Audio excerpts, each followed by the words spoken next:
The Pat Mayo Experience. Pat Mayo Experience. Pat Mayo Experience. Pat Mayo Experience. Experience. Welcome to the Pat Mayo Experience. This is it. The final piece of content, although I might do a Twitter Q&A a little bit later on, but video-wise, podcast-wise, the Masters, updated weather, final betting card, Masters, DraftKings, information, and your questions. We'll be taking them live here on YouTube, on Periscope, on Twitter, on Facebook for the next, well, however long it takes. If you got Masters questions, I'm here to answer it. DK Live's Reid Fowler will be here to answer it in just a little bit, but I got some more stuff to go over. Like I got some winners from all the giveaways. I want to thank everyone all week for sharing the show, entering all the draws. It really means a lot to me. The numbers have been through the roof, a lot of exposure, and that's thanks to you guys spreading the word out there, so I really do appreciate it. In the top 25 on iTunes right now for all sports podcasts, it's pretty fucking amazing. I'm not going to lie to you. So the only way to get us up a little bit more, if how about this? It won't be a draw for 20 DK bucks for this week because I don't think it'll be in time. But if you want it for next week, and who wouldn't want 20 DK bucks, really, smash the like button for the show. Leave your DraftKings handle in the comment section and tell me who your favorite player in the $8,000 range on DraftKings for the Masters Millionaire Maker is. You're in a draw for 20 DK bucks. For next week, I'll announce those winners on the Masters Recap and the Pat Mayo Masters, the Heritage Show, on Monday with Jeff Feinberg. So here's a couple things. If you're listening to this on the audio version after the fact, or you subscribe to the podcast, but you're watching the video anyway, so as long as it doesn't take up too much of your data. If you got unlimited data or you're on Wi-Fi, delete the previous shows, the 4 shows from earlier this week, then re-download them to see. I just want to see if it gives me extra hits, to be perfectly honest with you. I don't know if it counts twice, it all counts as one, but hey, that could just skyrocket me right up the charts, and that would be fantastic. That's what you can do to help the show. I got some giveaways here too. So the winners of 20 DK dollars from the past 2 days, I got 20 of the winners. So bear with me here, and hopefully your accounts will be credited by tonight. I cannot guarantee that because I think the guy who does the giveaways at DraftKings is on lunch for 20 hours a day. So I'm not sure how viable he might be, but I'm pressing him. I'm sending off emails. So hopefully you'll be credited to get into the Millionaire Maker. We got GMJ 1976, Z Lennon 12, Pepper Monster, P Schmidt 7, Z Will 3421, Doc Kid 1982, Coates 85, Cree 43, Cruxy 27, Peter Dot Eastman 31, Codster 1124, Pazman 99, Bulldog B, Rick Stark 79, Half Chub MD. Should have given you 5 of them. That's a fantastic name. By Morris, NY Oak 88, Amista Mailman 13, and Def Tones 22. You are all going to be the recipients of 20 DK dollars. And don't forget to join the Pat Mayo Experience DraftKings Listeners League. We need it to fill. There's $100K guaranteed. There's no rake. And if we don't fill it, then we're not going to get another one like this in some time. It's only $10 to enter. You can enter up to 3 lineups. The link is in the description of this podcast and video. It is in the comment section of this YouTube video as well. You can find it there. Please go join as quickly as possible so we can fill it. Maybe we'll get 125 next time if that's the way it's looking. But a no-right contest, it actually is the best contest you're going to find on DraftKings. There's also a Fantasy National giveaway. If you go to Fantasy National on Twitter, at Fantasy National, you'll see the logo challenge where you can win some memberships. You can win a lot of stuff. So I recommend you go check that out and become a member, especially if you're playing a bunch of lineups. Using Fantasy National and the upgraded lineup generator, along with all the other tools that you get, will really put you out a head start, really cut down on the amount of time that you're going to have to use to fill out a lot of these lineups. You got $1 million up for grabs. You might as well spend the $10 to get in this week and figure out how it works. Save yourself all that time. Put yourself in the best position to win. Finally, Cut Sweat Show. Friday afternoon, myself, Feinberg, maybe some special guests on the line. I've released my betting cheat sheet. I've released my cut to make the cut parlays, which always just backfire on me at the very last second. So that'll be fun. Last year I lost $3K live on air, and I was not happy. I had to go on a cig break, and Paul had to fill in for me. Well, Jeff just sat here being like, ugh. But I have those ones out there. I played 3 separate ones, 2 giant ones, one a bit smaller, but they all pay 200 to 1. I don't expect them to win, but as of Friday afternoon, they'll be looking good, and then I will expect them to win. Then I'll start counting the money, and then I'll lose, and then I'll just be in a bad mood for 3 days, unless one of my Masters bets wins. So here's what I'm looking at. You can find the link to my betting cheat sheet in the description, along with the Listeners League link and all the other comments if you just want to have a handy version of this. But I decided to go with DJ. DJ 12-1. I found that at Will Hill. That's the number that I wanted, that 12. I was waiting for it on my books. I didn't get it. So all week I've been toying with this idea. Do I bet DJ or do I bet Rahm and Molinari? So I decided to go DJ over those two. So expect Rahm or Molinari to win at this point, because that's always what happens to me. The guys that I say I want to play but don't end up playing, they always end up having a great week. But I'm going DJ 12-1, Bryson 33-1. You can find him at 35 on certain shops as well. And then, those are two big numbers. So I have to go all the way down the list. I got Stenson with the top 8 each way at 60-1. Cantlay with the top 8 each way at 66-1. Poulter with the top 8 each way at 80-1. Haotong and JB Holmes, 125 and 150, both the top 8 each way as well. Hopefully one of those guys can muster themselves into contention, give me some decent hedge equity, or maybe they'll be facing off against Dustin and Bryson, and I'll just have the easiest path ever to not only winning all my bets, but winning $1 million. Don't expect that to happen. My FOMO bet, obviously, Siwoo Kim. I put it in months ago. It's only a top 5 each way, unfortunately, because I did bet it 2 months ago, but I got him at 150-1. Top 20s, I got CH3 at plus 310, JB Holmes at plus 350. I got VJ for top Sonor, plus 225. I got a parlay of Corey Connors, top Canadian. That's only to beat Mike Weir at minus 450. Parlayed with Henrik Stenson as top Swede. That's only to beat Alex Noren at minus 188. That pays minus 115. First round leaders, all with the top 5 each way. Snedeker 66, JB Holmes 80, Rafa 80, Burnrat 90, Hoffman 100, Griot 100, and VJ Singh 200-1. That Hoffman number no longer available because he's down to like 25-1. I did put it out on Twitter over the weekend, so hopefully you got in then. But if you are in Canada or Europe and you do play on Bet365, well, he is down to 30-1 to be first round leader. They didn't update the rest of their odds, so if you just bet him top American first round leader, you can get him 30-1 on that. There's no each way available, and all those first round leader bets are top 5 each way. But if you do want to get into Hoffman and have Bet365, top American 30-1 is probably the way to play it at this point. He has to beat far fewer people, and he is exactly the same odds. So I actually re-upped on that as well. So let's go Charlie in the first round. And then, you can fuck off for the rest of the week.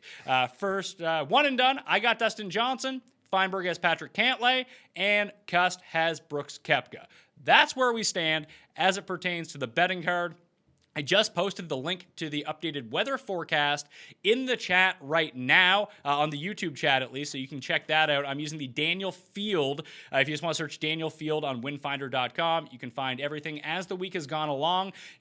When we did the Millionaire Maker show last week, it looked like it was going to be super windy 2 of the days. Now it doesn't really look like there's going to be a whole bunch of wind. Like, it's going to be steady, like 7 to 12, like balance. There's going to be gusts potentially up to 20, but probably lower than that for Thursday. It's even calmer on Friday at this point. Saturday is just a glorious day. I expect a lot of scoring on moving day. And then on Sunday, it does look like it's going to peak a little bit. We might get up to 30-mile-per-hour winds. We might get a bit of rain, but honestly, that's even gone down the closer that we've gotten to it. It's up to 45-mile-per-hour winds at one point, now down to 29. If it's by like 25 day of, then it's going to be, it's not going to be ideal scoring conditions on Sunday, so someone could make a run. So maybe save a few bullets for a live bet on Sunday, or even factor your showdown teams on DraftKings that way if you're trying to chase the Millionaire Maker losses, which I fully expect to be doing. But I think that's a decent move. That's why I really like DJ, though, because if it's DJ and Rory and they're going head-to-head on Sunday and the weather picks up, I got DJ in that all day long. Now watch Rory just be up by 40 strokes and it won't matter anyway. But either way, that's where I am sitting at. Let's get into the chat, and first we'll bring in Reid Fowler. Reid, anything to comment on what I just said? I just like all the hedges that you're making already. Like, I'm taking DJ and he's probably going to lose, and I'm not taking Rory. He's probably going to win. So I appreciate that. No, the weather was a big topic, right? The first few days, obviously with the pricing out really early. Some guys I heard making their rosters early, already locking in those players before those T-splits came out. Looks like they might be dodging a bullet, obviously, with the weather calming down just a little bit from when we first saw it back, a week ago. So other than that, I like all those bets. Brooks is someone that I'm potentially looking at, but with the Brando Chambly comment that that's the worst thing he could do to look good in the body image or whatever, the magazine, ESPN magazine, I don't worry about that. So I like Brooks at 25. I think I got him at. So as it pertains to DraftKings, I'll be going over ownership. So if you have questions about that, I ended up playing 25 lineups into the Millionaire Maker. How many lineups are you playing this week, Reid? Yeah, about 20. For me, I'm really focusing on, though, the PME, the Listener League. I got 3 that I'm waiting on, some ownership stuff. I really want to take that one down. So I would say about 23 of those 3. I'm really spending all the minutes and the seconds to really get those lineups locked in. Well, I'm really trying to gear myself. Like I've mentioned this a few times. I was leading the $33, the $44, whichever one it was that week for Corrales at the halfway point. I was in first place of the $5, like well into Friday last week at Valero, and then Pat Mayo can't close, and then you end up winning. But at some points when you're seeing $100,000 currently winning, you're like, this is going to be a good week, and then you win like 500, which is great. It's like, well, that's not so good. So I'm trending. I just need to be able to close. I've had my Sunday disaster so far. It's usually a Saturday disaster, which knocks me out of everything. But I feel like I'm trending in the right direction. I have good recent form for the Millionaire Maker, so hopefully everything comes through. But I had to make a lot of hard decisions at the very top. The guy that I added to my player pool, which I didn't really expect to, like DJ and Rahm are my 2 big guys at the top. I did play 20% Justin Thomas, though. I have no faith in Justin Thomas, but just solely based on ownership and all the narrative around him, he really does seem like he's going to come in at like 7, 8, 9% owned. And I know the talent is there for him. Everyone's talking about the wrist injury, the poor form. But if he just shows up and he's Justin Thomas, that could be the leverage play of the DraftKings Millionaire Maker. Exactly. I'm glad you mentioned that. It's because when you get, and I mentioned it in the Millie Maker show, is that when you get JT, who you could arguably say that he is one of the top 2 or 3 guys when he's playing his best. Obviously, when Rory's playing his best, I don't think anyone can beat him. But JT, a rare talent, right, that can hit the ball far and that can have touch around the greens. He actually mentioned something in his presser where in recent Master tournaments, when he has like a 7 or an 8 or a 9 iron, for those guys, or for us, those are regular irons. But for those guys, they're expecting to get it within 10 feet when they have those scoring irons. And here at Augusta in the past, he said, well, I have an 8 iron, but because it's Augusta and because the greens are so tricky, I've aimed 20 feet to the right and just want to save par as opposed to being a little bit more aggressive. Now, you can't always attack pins at Augusta, but his things mentality-wise on those shots and on those approaches is going to be different this week. Now, that remains to be seen, obviously. Just in talent-wise, I think he's one of the best. So he's one of my core guys in my player pool. So anything else, do you think, before we jump into the actual chat? Anything else you want to bring up? Like you say you're wavering on Brooks. Who are the guys you've actually bet so far? Yeah, so I got Decky at 40. Francesco is always, I just want to bet Francesco, but I can't. But I got Decky. I got Xander. I really like Xander. I like his format, obviously, Tournament of Champions, WGC's Tour Championship. So I like Xander. I think I got him at 35. And I'm going deep with Thorbjorn. I like Thunder Bear at 125. I know he's out there. He might not get it done. He's played here twice, like you mentioned earlier. He's played here twice. I think way back when, I think in 2013 and 14, I got him at 125 to 1. So smash that like button before we end up starting the chat. Join the Pat Mayo Experience Listeners League, goes a long way, and become a member at Fantasy National. I think that's everything except for if you ask stupid questions or you clutter the chat with nonsense, you'll be banned for life. And I can't wait to ban people. It's my favorite part of the week. First question from Keelan. He says, Reid, in the final round of Valero C, woo, hit a shot. Took a couple steps, bent down and held his ribs. Any word on whether he's dealing with an injury? Paul and I were actually just talking about this outside, whether he's hurt or not. I mean, after he hurt his ribs and he was keeling over a little bit, he then stuck it to like 2 feet on his next approach and jammed it in for birdie. Then he played a shot out of the water on 18, got it up and down to cash that each way. See, woo, 3 each way cashes so far in 2019. He's already paid for himself well into next year. Imagine if he even wins. You can never be down on Siwoo for life. Not that I will be down on Siwoo for life after getting in on him at the Players, but this would be even more glorious for everyone who started tailing it after that. I'm not too concerned. You just have to know that.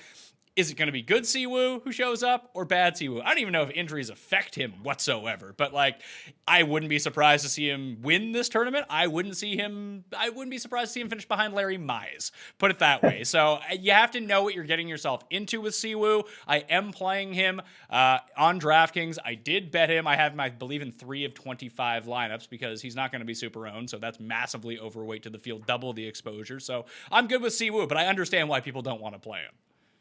No, I like Siwoo. This goes back to the question when we talked about Jason Day, right, a while back with injuries. Is they're not going to report it. They don't have to, even if there is one there. Yes, we all saw if you're watching, but like you just mentioned, he stuck it really close in his next approaches. And I don't think I've ever seen the guy smile or, any in terms of emotion. That's probably the most emotion that we've seen out of Siwoo. It's just a stone-faced killer when it comes to those approaches. But yeah, I'm not worried. I like Siwoo at that. Obviously, at 6,700, I think he's someone that, like you're mentioning, that could be in about 8% of lineups at the highest. And so I like Siwoo because, like you mentioned, these big tournaments, he shows up.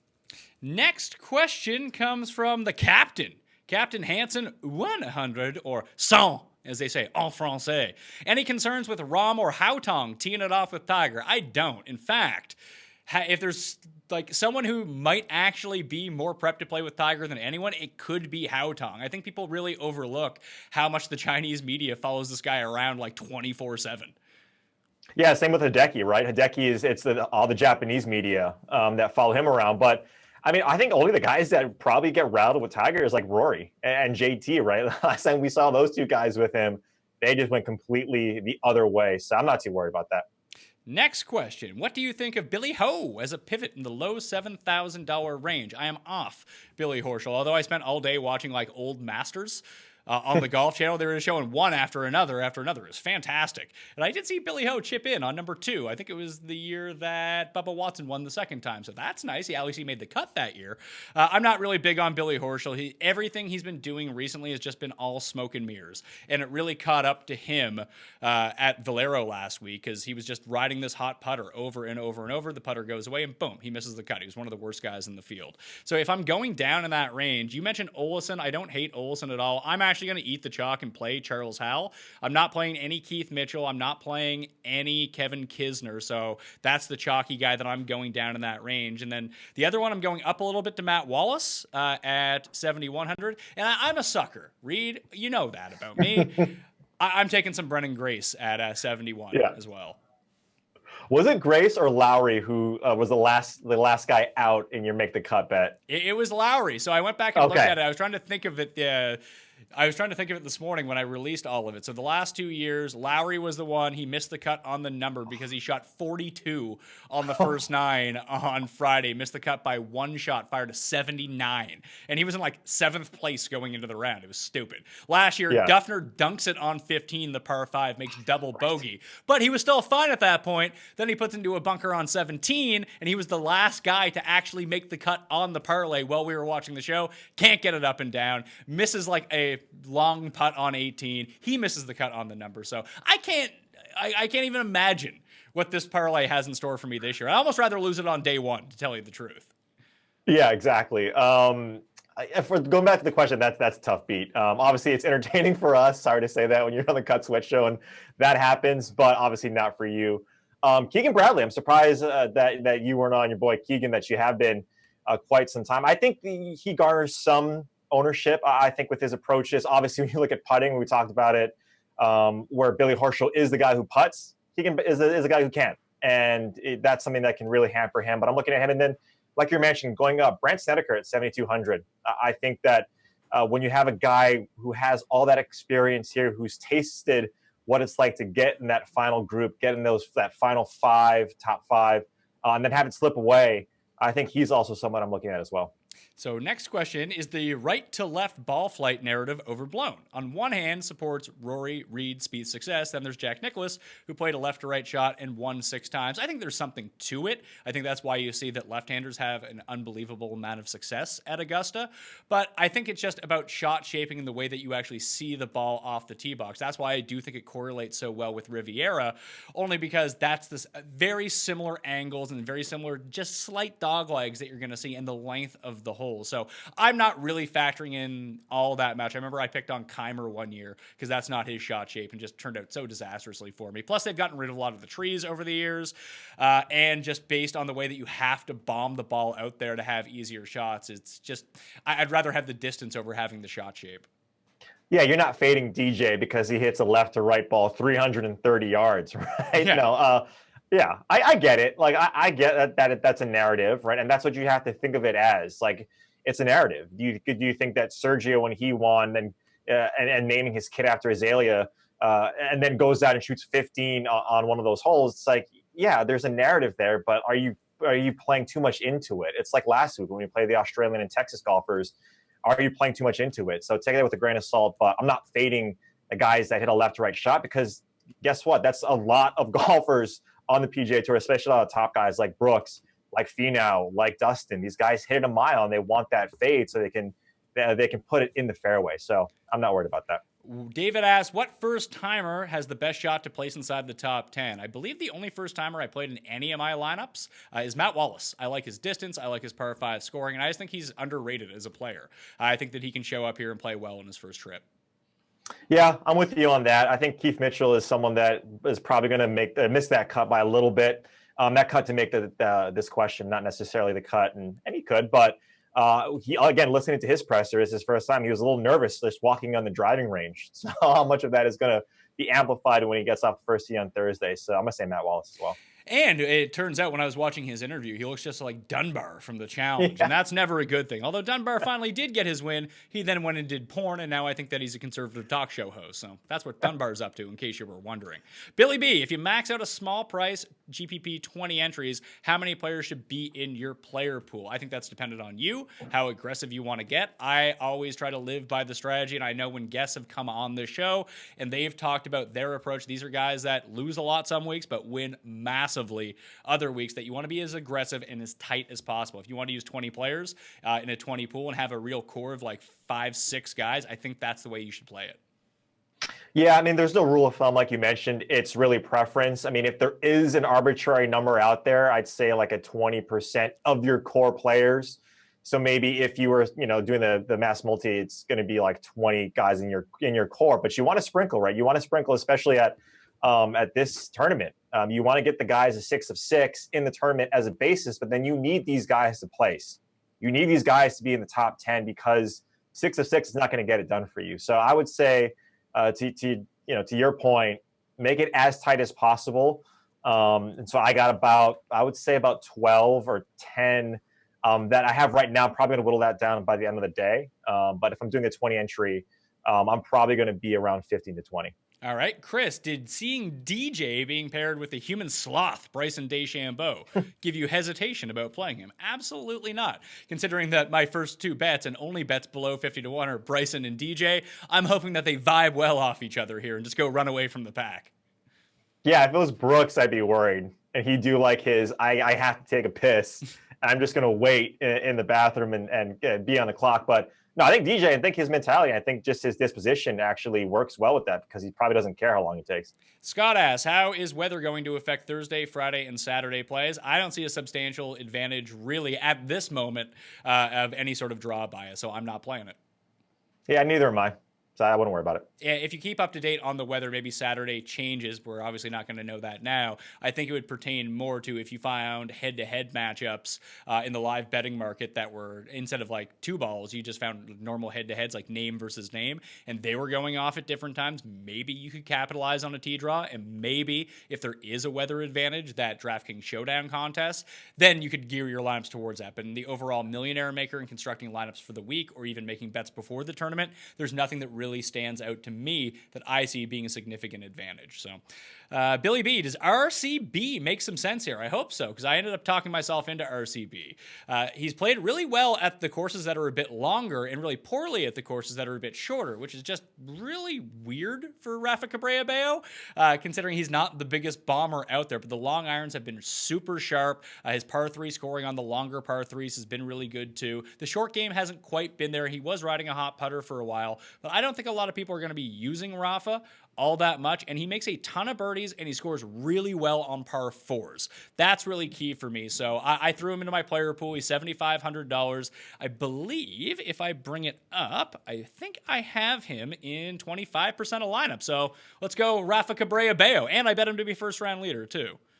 Yeah, that's exactly what I was going to say. I think first-round leader. He was the last guy in my core that I cut. That was tough because I like Cabrera-Bello this week. But for whatever reason, and I don't know why, because his history sucks, I just really like Gary Woodland this week, and he's right at that price. Like, look, you can use both if you want to.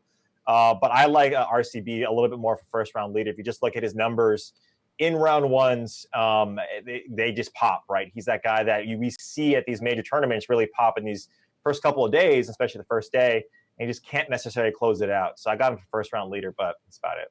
Bam Bam Va says, am I crazy for thinking Kevin Tway could be a sneaky play here? I get where you're coming from, because I think that skill-wise, he does kind of fit what you want to do. We're back on bent. He putts well on bent. I mean, he doesn't putt well on bent. He putts better on bent than he does on other surfaces. But he's just been playing like such trash. And he is a first-timer. Didn't get that extra practice round. Maybe he was like puttering around the course with his dad. So, 20 years ago. So he's familiar with the course, maybe. But no Kevin Tway for me. I actually didn't take anyone below $6,600. Yeah, same here. If I'm going below 66, Kevin would be the guy that I'm potentially looking at if I want to obviously hammer that top area with DJ Rory. But yeah, I'm not doing a lot in this range. I think with Tway, obviously it's the distance narrative, right? He can bomb it off the tee. I think he's top 15 over the last 24, just outside the top 10 when it comes to driving distance over the last 24 rounds. But like you mentioned, he's first timer. He's been playing like trash. I don't think so. No way. He's missed 6 consecutive cuts coming into this event. The irons at Valspar, he actually gained almost 5 on the field in 2 rounds, but he was just a disaster everywhere else. And even the driving really hasn't been all that good. The distance is good, but he's not actually gaining strokes off the tee. So big pass on Kevin Tway for me. Jeff asks, where do you expect the ownership to be on Big Game Hunter? Not Tim Andercust, Brooks Koepka. I'm going to say 12% is the projection that I have right now. Yeah, I have it around there as well. I think people, because obviously Brooks with it being a major championship winner, but it's all the tournaments that he wins. I think he does garner around 15% ownership. Hey Reed, is your bro Ricky gonna win the green jacket this year? Yes or no? I hope so, because he's my one and done. I've used all the other elite guys already. All like the Rorys and DJs are already gone. So I actually had Fleetwood in there. And then for whatever reason, because if Ricky wins, this question is exactly the reason why. If Ricky wins and I'm not on him somewhere, I'm not going to necessarily be playing him a lot on DraftKings. I haven't bet him. If he wins, I don't have him. I don't know what I'm going to do because of my namesake. So yes, he is my one and done pick. I'm not too worried. Listen, if Ricky wants to go out and win, he can go out and win. I'm sure that every single player in the field is going to be there lined up to give him a big hug after he claims victory. And Pat Mayo is not going to profit a cent. In fact, I'm probably going to lose a bunch of money if Ricky ends up winning. But it'll just recoup all the times that, I just stayed away from ever betting Ricky at any of these majors. That most people who are betting Ricky at this point need him to win soon just to break even on all those Ricky bets. And I actually do like Ricky. I think he's a fun player to watch. I like that he plays quickly. It's just I find that he's always overvalued, whether it's betting market, whether it's DraftKings pricing. That always just takes me off of him. Dan, go ahead. Oh no, I was gonna say same thing with Tiger, but yeah, he's overvalued always in the betting market. So, but I hope he wins. Yeah, Dane, who are your top 3 golfers currently projected under 5% owned? Let's see here. I actually have to go look at the ownership. There's not, where the field is so small, it's hard to get guys really under that 5 barrier, but Brendan Grace is one of them. I'm playing him, so we'll go with him. Who else do I have down here? I have Affy Barnrat at 2%. I'm using him in my player pool. The other guy, I guess, I have Haotong at 5%, so Haotong would be the last guy on that list. Yeah, for me, I'm just going to add to that. Yeah, Thorbjorn is probably going to be right around that 5%. I know Gutt mentioned him. That he likes him a little bit. So they might, Thunderbird might get that bump a little bit. But yeah, I think he's going to come in only 5%.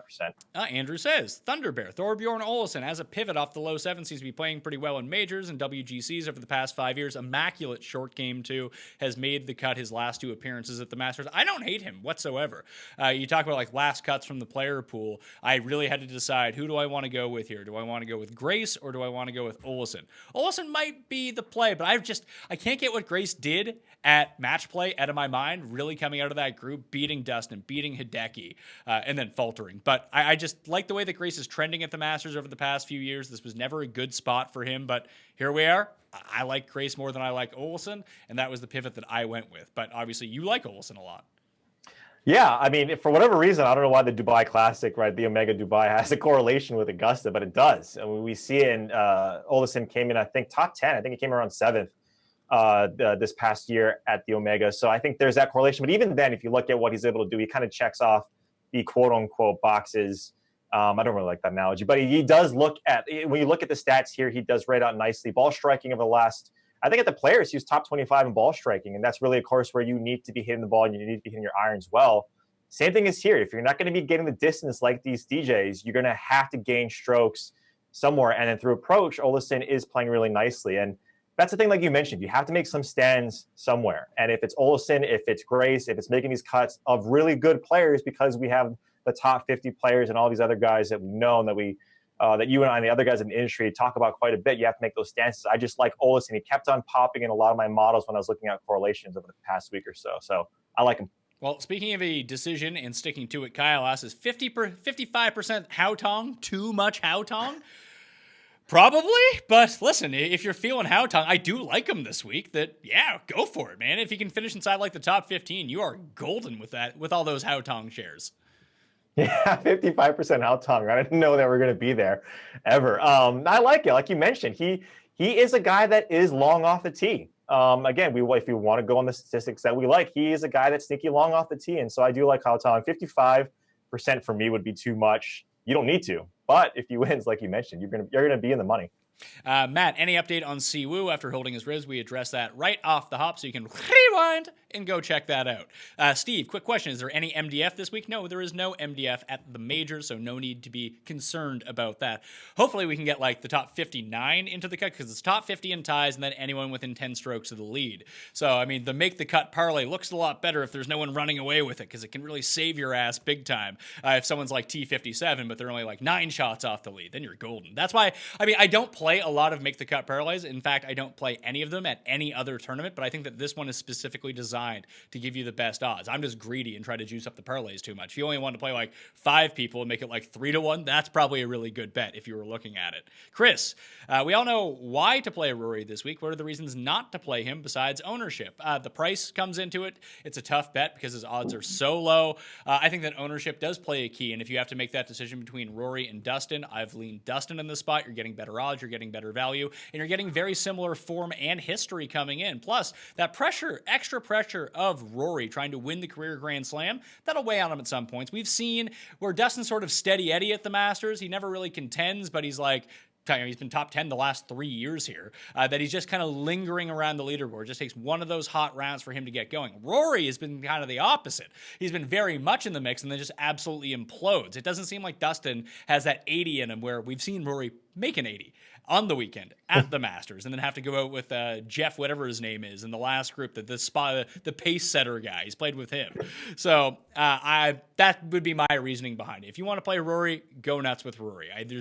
I cannot sit here and say that he's a bad play, because I would just be lying to you. Yeah, exactly. I mean, when you look at just current form at this tournament, whatever metric that you want to put in there, I mean, this guy comes in elite in every category. So, like you were saying, to split hairs, when you're looking at Rory, and I don't buy that he's not feeling the pressure. Like, I get what he's saying, and I get what he's trying to do in terms of how he's approaching overall life, and then how he's approaching his career in golf. I get it. I get what he's trying to do. But like you mentioned, if he's coming down the stretch on Saturday and Sunday, and he's got that lead by 1, or if he's whatever the case may be, I just have more faith in DJ in terms of what he's able to do. And especially with that price tag of only $300 less, I'll take DJ.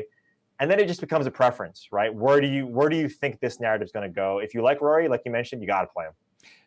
Daniel asked, do you guys suggest a balanced lineup build approach for 40 entries, or a solid core that you lock into every lineup? And what core size? I mean, I wouldn't recommend playing 2 guys in all 40 of your lineups, but we've seen a very balanced approach win a lot of these millionaire makers over the past year and a half or so. I think that could flip a little bit this time. I actually do like the 2 heavies approach, whether it's 2 guys above 10,000, or whether it's like Rahm, Justin Thomas, Bryson, Rahm, Bryson, like whoever you like from that area, having like kind of 2 studs, a middle guy, and 3 lower end guys is how I'm specifically building a lot of my lineups.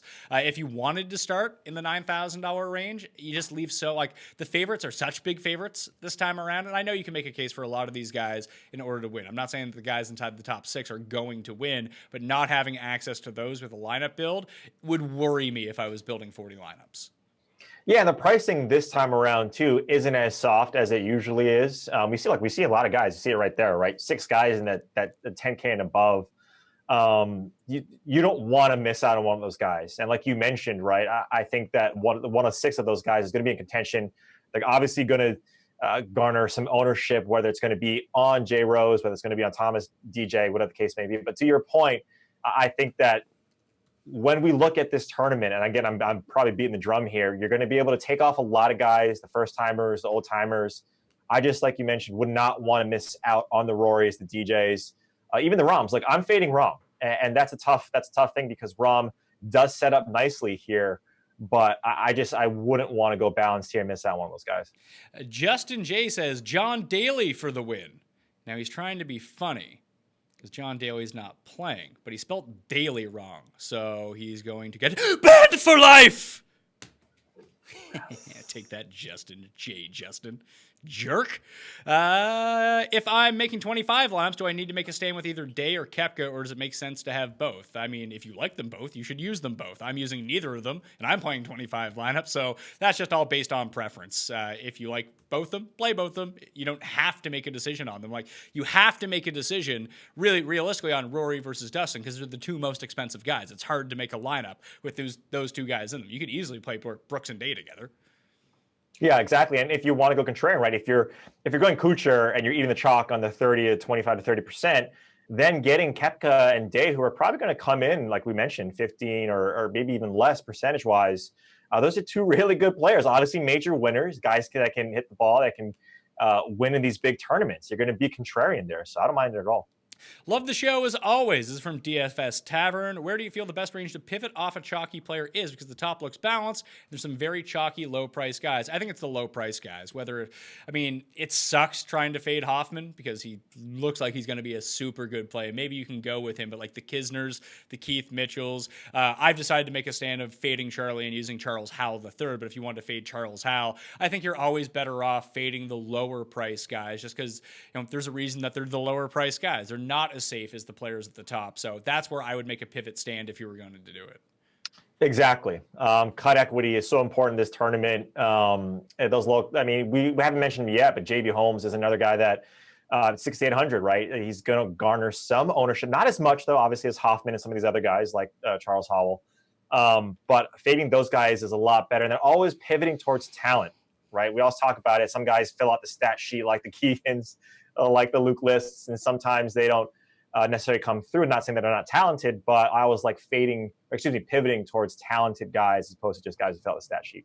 Next question from Ryan is Gary Woodland is rating out really well and keeps making his way into some of my lineups. But from a gambling on him, I've seen his short game and his bunker play is awful. Get rid or let him kill me again. I know a lot of very smart and successful DraftKings players that are using themselves some Gary Woodland because even when I look at my numbers, and if you go to fantasynational.com right now and become a member, you can just make your own power rankings and see how the players rate out. I bet you Gary Woodland is going to look pretty good when all is said and done. He doesn't have like the worst history here, but in that area, you have to make these tough choices, and I am scared of Gary Woodland, to be perfectly honest with you. Like the 26th in 2014 is night, but 3 straight missed cuts. He's playing better than he ever has kind of coming in, but I don't know. Didn't we all just watch him like 3-putt from 2 feet to miss the cut like 4 weeks ago at Valspar? Like I can't have that happening again. I can't take it. Yeah, no, Gary, he's gonna either make me some money or just completely break my heart. He's one guy that really I was trying to tell myself don't play as much Gary, just because of that course history, because how much we weight course history, because how much I like obviously that here. That's not rocket science, nothing new, but I just with that type of person, and especially what we've seen just this year alone. I think when you look at Tournament of Champions, I think there is a correlation, like you mentioned, with some of these downhill lies and side hill lies. Granted, it's not the same course at all at Kapalua, but that is a strong field. Granted, no cut event, which is kind of how we're playing this one a little bit, and that's obviously half the field, but he still performed. Now, does that translate 5 months later or 4 months later? We'll see, remains to be seen, but I just like him. I like pivoting off of Poulter a little bit in RBC, like I mentioned earlier. Live or die in the sword of Gary. That's going to be my motto this week. I mean, you love saying RBC instead of RCB. Oh, yeah. Rafa Cabrera Bello. What if he was sponsored by Team RBC? Would that be the most confusing thing of all time? That would be. Actually, I just got to make sure my write up when RCB, when I like actually wrote him up, I did that like 15 times and I made that change. I just haven't mentally computed it. So well, RCB. Well, you're just giving a lot of free press to the Royal Bank of Canada. So I know. There you go. And we'll see a lot of the Royal Bank of Canada next week at the Heritage, the title sponsor. Billy Thornton, thoughts on Jimmy Walker this week? Good course history at Augusta and did well last week at Valero. Potential sleeper? Potentially. The only exposure I have to Jimmy Walker's, I threw him into those to make the cut parlays because I saw the same thing that, he did turn it around a little bit at Valero, a place where he's had a lot of success in his career. He has had a modicum of success, at least in terms of making the cut at Augusta. I am playing in Millionaire Maker lineups, so I don't care if a guy just makes the cut and comes 50th. That really does you no good. There's going to be so many 6 of 6s that you need someone who can score and someone who can place. Maybe you're in on Jimmy Walker from that perspective. I am not, but I do think that he sticks around for the weekend. Yeah, and he always seems to pop around this time, right? He obviously has an affinity with Augusta. He's been playing better of recent. His par 5 scoring is up there. He can drive the ball distance-wise. He's just so wayward off the tee, but you don't need that here specifically. And he putts well on fast bent. You just look at those correlations over the last 36 or 50 rounds on lightning fast bent greens. I think he's in the top 25 or so. So I like that statistic. And look, 13 out of 15, I think, cuts made, or 12 out of 15 cuts made over the last, obviously, 15 tournaments. He has some success at Riviera. He has some success, obviously, at Tournament of Champions when he's won that season. I do like him at 6,600, like you mentioned. If you're playing him in 2 of 20 lineups, it's not going to necessarily burn you. I think he does have cut equity. But at the same time, like you mentioned, the reason why he's down here is he could absolutely eject. And if he's not in your line, or if he's not in on the weekend, it's really going to screw up your lineup. So I actually do like him. I'm going to write him up, or he's in my write-up I'm going to be publishing later today, of the 6K guys that I do like. So if you are out there still watching, smash that like button, leave your DraftKings handle in the comment section, not the live chat, and tell me who your favorite play in the $8,000 area is for a $20 DraftKings bonus. You won't get it this week. You'll get it for next week because I just don't got time to be giving everyone the 20 DK bucks. If it was just actually me punching in something, I would definitely do it. But I got to like email some dude and he's like not super responsive. So that's where we're at. That'll be for the Heritage next week. And that's where the real money is going to be made. When all these people, win their double ups next week and try to enter Heritage, that's where the real dead money is at. And that's the best field of the year to really go in on. Become a member at fantasynational.com right now. If you're playing more than 20 bucks worth of entries or gambling on the Masters, you should probably spend the 10 bucks and become a member at fantasynational.com right now. It's the most comprehensive stat database, tools, even the lineup generator just got upgraded for Masters Week, tournament simulator. It's all up there and will make your life just super easy and give you insight to players you had no idea about. I've actually become a profitable player on DraftKings since Fantasy National came around. So, the fact that I'm not just bleeding my money away every single week is absolutely fantastic.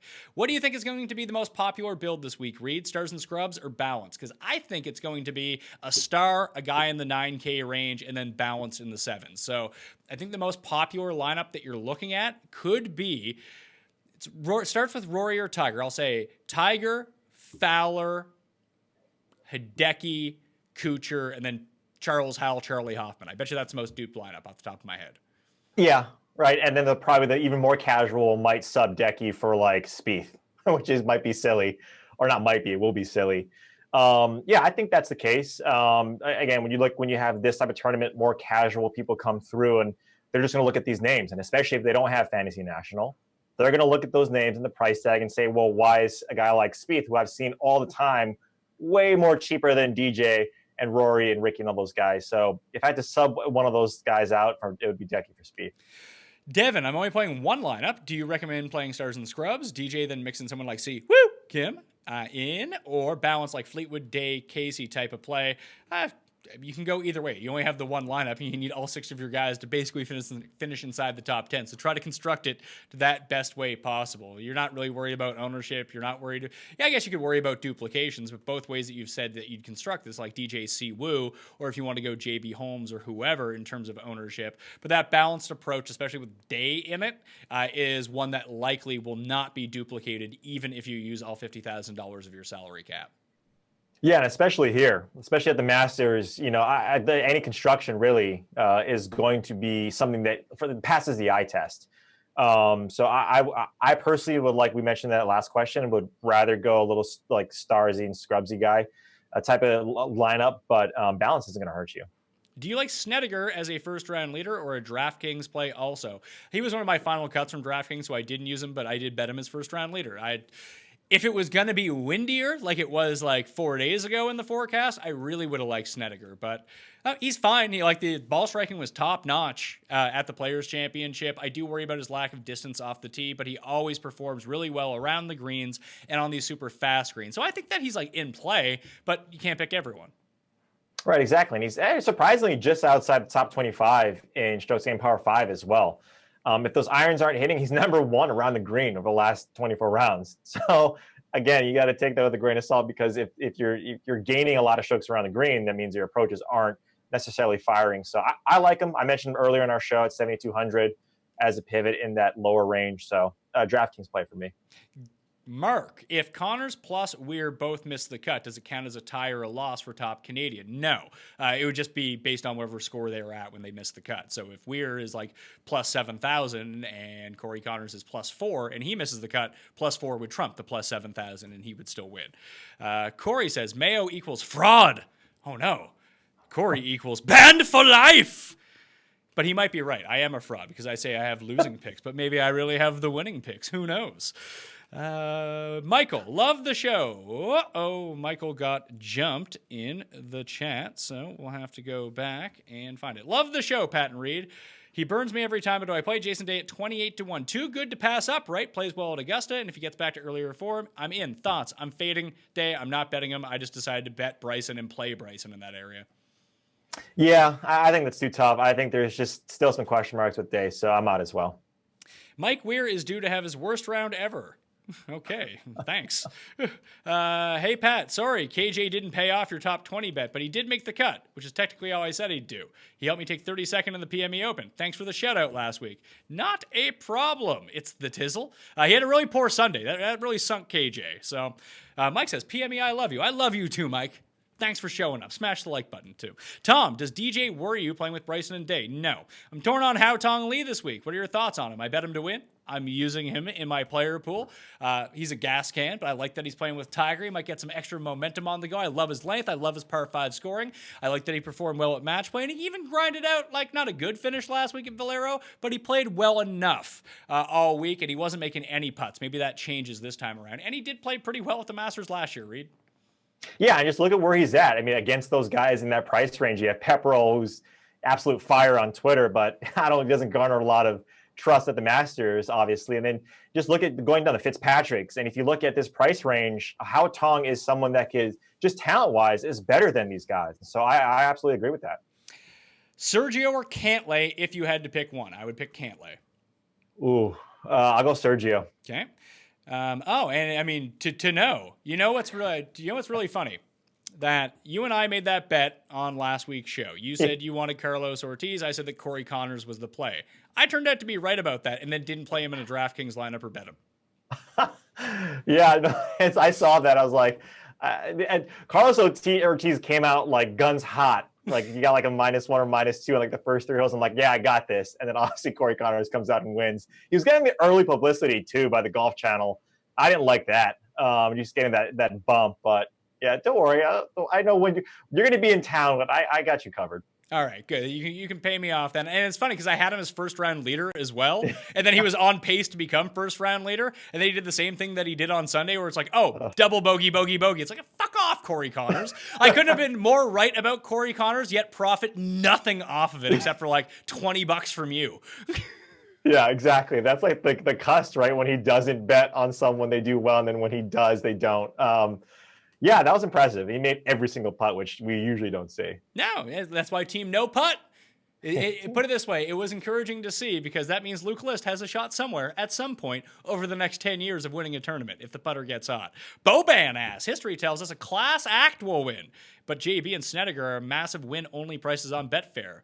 Would you put me off? I'm not going to put you off of JB. I bet JB. I like JB this week, so bet on JB at a crazy price. I got 150, but I don't have access to Euro books, but I've seen him as high as like 350 over there. I'd be in. I'm in at 150. Yeah. I'd be in at 350. Yeah, exactly. He's part of Team No Putt, but then goes in another tournament and then putts where he gains. And I think you mentioned it right on your shows earlier this week. That guy gains like 10 strokes on some of these tournaments putting, but he has a game. And clearly the Riviera, right, correlation. So I really like JB this week. Rory, DJ, or Rose for a single entry lineup? I'd take DJ. Yeah, same here. All right, you're DJ over Rory and Rose too? Yeah, I just think that leverage point of DJ over Rory, I mean, obviously with all the pub and then obviously with J Rose being number one, if there is potentially, and I thought DJ was going to come in way higher owned because he's not the highest priced guy. Clearly I was wrong. But yeah, I do like DJ as that leverage point. There's been a lot of narrative all week that one of the reasons that I jumped on Dustin Johnson to begin with is I like his form compared to Rory, half the ownership, that kind of thing. But as the week has gone on, it doesn't really seem like anyone is talking about Rory anymore, and that like a lot of people are just now like, oh, I'm definitely going to take Dustin because he's the leverage play. Do you think there's a chance that Dustin's more owned than Rory is? Man, maybe, right? Maybe because of obviously no one likes to go, the avid DFSer, the guy who's, the guy or gal who's paying attention doesn't necessarily like to play the top price person. So potentially, right? Like, because we're trying to get too cute, right? We've had so much time to glean over all of this information. The pricing was out, obviously, 2 weeks, 10 days ago. So you had all this time to gather all this information from everyone. And so, yeah, if people are talking up Dustin more so than Rory because of all the reasons that we talked about, then yeah, it's easily feasible to see that. Hopefully it doesn't turn out that way and the public just jumps onto Tiger, jumps onto Rory, and we can have our Dustin around like 13, 15%, and all will be good with the world, and then maybe Dustin could win. How great would that be for everyone if Dustin won? We'd all have all the monies then. Boban, again, the most famous tipster in the UK, Steve Palma, Steve the Punter, shout out Steve the Punter, has tipped Adam Scott. Could he be a massive differential on DraftKings, or will he still get some traction? I haven't rated it like 15%. People are sort of, Adam Scott is a third man in on a lot of teams. Like, I just prefer Molinari. I prefer Phil. I prefer Finau to Adam Scott here. The ball striking has been there. It's all been pretty good for Scott. I'm not feeling it. Yeah, same here. Maybe if he was priced obviously a little bit lower, I would like him a little bit. But like you mentioned, those guys right around that price range, like I mentioned with Francesco Molinari, I'd rather stake my claim a little bit on Molinari, seeing what he's able to do. I mean, obviously API where he won, he putted lights out. Hopefully he finds some of that here. If we can have like a V2 of a big game hunter, it's Molinari for me. So I just like Molinari a little bit more than Scott. If we feel like putting doesn't matter based on past winners, why aren't we all in on Killer Keith, third in my model over the last 12 rounds? Yeah, good recent form coming in. We ain't on Bermuda no more. Keith can't putt on Poa. Keith can't putt on bent grass. Maybe he can figure it out this time around. Maybe he has some familiarity being from the area that, he's used to these fast bent grass greens, but he's also a first timer at this event, and he's going to be relatively popular on DraftKings. So I think that just makes him a very easy fade for me. Yeah, same here. Same here. His first timers, it's really hard to stake your claim in those guys. Mike has the question for, not even a question, it's just a statement about you, Reed. He says, you're more shredded than a Julian salad. Boom. Hey-o, got some fans. Thank you very much. As someone who worked out with you when we were in Los Angeles, you got sneaky jacked Reid Fowler. Well, let me tell you, there's a little the behind the scenes, a little BTS. So my girlfriend and I, we went to Mexico last week for her. She made President's Club for her company, and I'll keep this short. I probably did something where I drank the water, which I didn't intentionally do it. So there's part of that's coming into it. I'll just leave it at that and let the viewers kind of come to their own conclusions. So that's probably it as well. Well, at least you didn't WD after 20 minutes with the shits like Henrik Stenson would have. Exactly. Although I played where the Corrales was played. Or not the Corrales. I forget what tournament. Mayakoba, yeah, really nice course. You went to El Camaleon? I was in Putacana, or not Putacana, that's Dominican. I was in, where was I? Playa del Carmen. I was in Playa del Carmen. Yep. And when you go into Cancun and you go down, you pass it. I really wanted to play it, but I was just like, I'm too drunk. I'm just going to be at my Airbnb. Yeah. Tough course, man. I lost a lot of balls. Did you do resort? Did you do Airbnb when you were down there? Oh, resort. It's all paid for, man. See, I mean, well, that's fantastic. You get the all-inclusive, and it's paid for by someone else. That's the move. Yeah. Cash in on that. I found, going to, different countries now, it's all be Airbnb all day. You get a great discount on price. Oh, yeah. Booze is super cheap in all these countries anyway, and you just get, a huge loft to yourself. What it would cost me to rent one of these places in, in Toronto or in Boston would be, 30,000 times more expensive than this palatial condo with a pool and a hot tub and everything that you can get in Mexico for $100 a night. Yeah, right by the beach, right? Right by the beach. Yeah, right on the beach. It's fantastic. Yeah, it was fantastic. Get down there. It was really nice greens. They gave it in great shape. I just like it was like 90 degrees there too. So I was just struggle bus. Am I better off placing an each way winner bet that pays out 10 places or one that pays out 8 places but with 5 or 10 points better odd value? I just do the math on that. Is the way that I would look at it. If you get, I would sacrifice the 8, but I'm greedy. If you're going to get the 1/5 for the top 10, you probably take the top 10, right? Yeah, absolutely. Like you mentioned, do the math. There's a lot of numbers in there, but yeah, just do the math. Top 10. Yeah, I only have access to the top 8, so there's nothing I can really do. I would love to have that top 10 to see how it really goes down. I would take, but where you're placing the each way bet, I don't think it's worth sacrificing some points off the actual win to get the top 10, unless you're at like the very back of the field. Like if you're doing it even like with a 40-1 guy, but if it's a top 10 each way, he's now like 32-1. I actually would pass on that. I would take the top 8 because I'm actually betting these guys to win. It's the each way is just to kind of get some of my money back and churn out a tiny profit of the week. You want to have the maximum. If you're fortunate enough to pick a winner, you want to be paid out on that. Right, exactly. I was just about to mention that. You don't want to lose out on that, even if it's a little bit. That goes into the psychology a little bit of betting, where like if you could have not done that, would you have foregone that insurance, so to speak? But whenever we do each ways, and us plebes here in the U.S. don't necessarily get to do any of that, so it's just really anecdotal for me. You want to get it from those top or those bottom guys, like you're mentioning. Like if JB, for instance, we really like him, but if you just don't like his form, or Jimmy Walker, same thing, right? If you just don't like his form, you're going to want that insurance on those longer shot guys.